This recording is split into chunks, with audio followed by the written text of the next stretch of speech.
Hey guys, what's up? My name is Grace and I am here to go through the book of Jeremiah with you today. So if you've been following along, you would have seen that Lexi and Parker just did Isaiah part 1 and part 2 on our channel.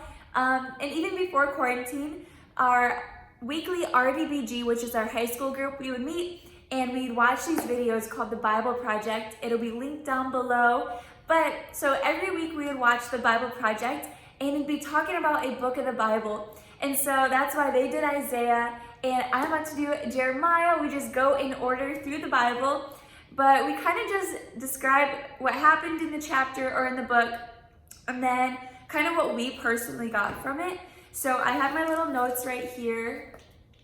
So if I look down, whatever, that's why.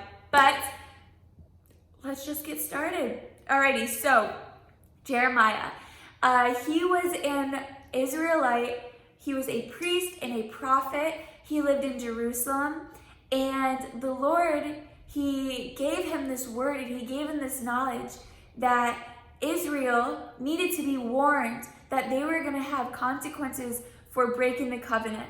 So what this looked like was Israelite, they were given this covenant with the Lord, they were given this covenant with God.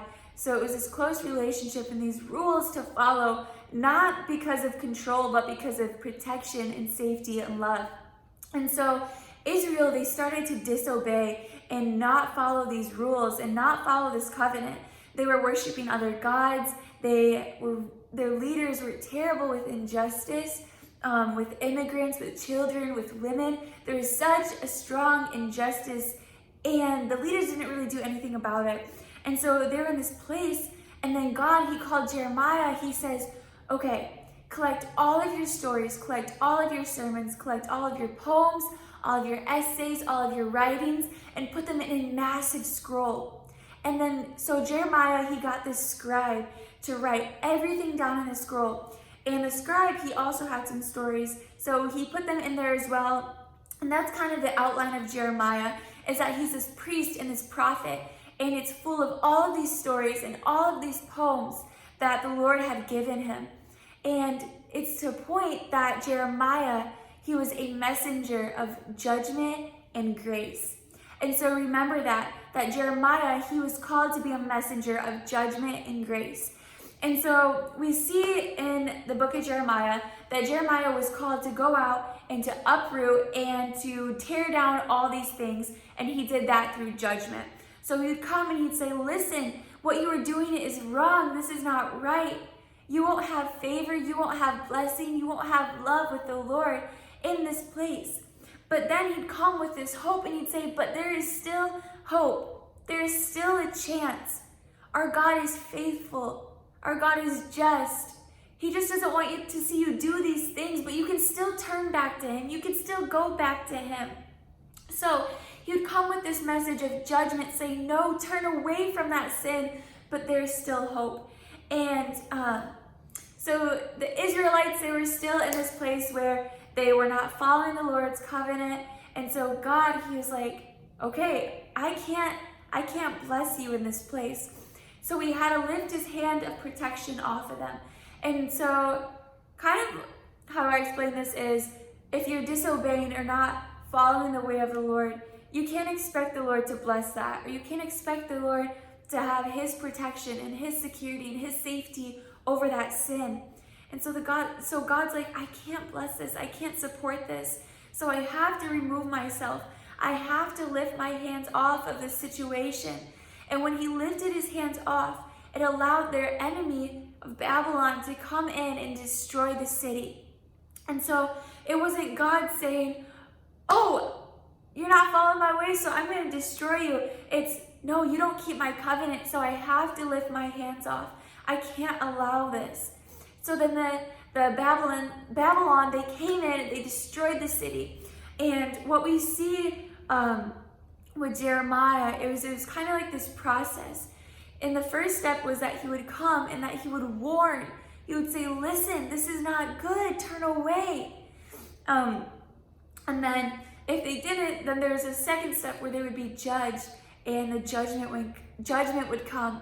And in this case, it was their city being destroyed and taken captive. But then the third step with Jeremiah is that hope would enter in.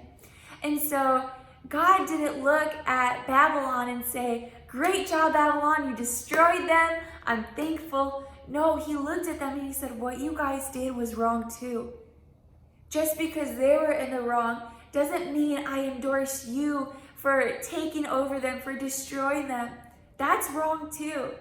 And so God brought judgment upon them. But at the end of Jeremiah, it's so fascinating. We see a king from Babylon and a king from Israel come together, and they sit at a table and they feast together. And at the end of this, all this destruction and this judgment, God is saying, sin will not have the final word. I will have the final word. His faithfulness will have the final word. And so it sets us back up in this place of hope. And for me, I was so encouraged by this story because Jeremiah was called to be a messenger of God's judgment and of God's hope. And he was persecuted in it. People did not like him, people hurt him, he was kidnapped, all these things for the sake of being a messenger of God's judgment and hope. And it made me reflect on my life. God, what can I be a messenger of? Am I a messenger of judgment and hope? Am I a messenger of life or death? Am I a messenger of joy? When people come into contact with me, what do they encounter? Do they encounter him? Or do they encounter somebody who's just like the rest of the world, who will fit right in to the society standards? So, I gotta take a drink. I'm like, With that being said, I encourage you to watch the video about Jeremiah. I'll link it below, but it's just so amazing to see how the Lord, he wants to warn us first. He tells us first. He doesn't want us to be hurt. He doesn't want us to be broken or lost. But his hope and his faithfulness will always have the final word. I love you guys. Stay tuned to our pages for some more content. Renegade is coming this Sunday, so stay tuned for that. Turn on the notification bell, subscribe, share this with your friends. We love you. Bye.